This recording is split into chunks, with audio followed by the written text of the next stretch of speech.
පුංචි අපේ හීනයක්. අපි ඒකට ඒ තරම්ම ආසයි. ඒ ආස වෙන මුකුත් හින්දානම් නෙවෙයි. අපිට වැස්සේ තෙමෙන්න දෙන්නේ නැති නිසාමයි. අනේ අම්මේ තාත්තේ අපි වැස්සේ තෙමෙන්න නටන්න හරීම ආසයි. ඒ විතරක්ද සත්තු එක්ක හුරතල් වෙන්න, එයාලත් එක්ක කතා කරන්න.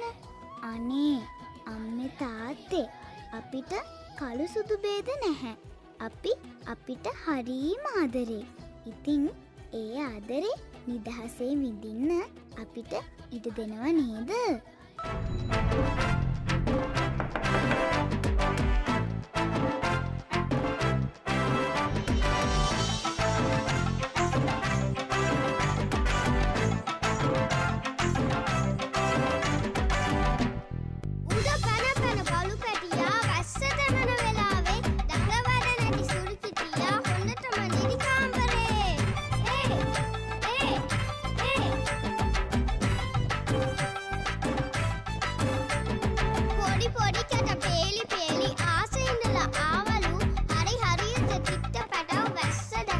What?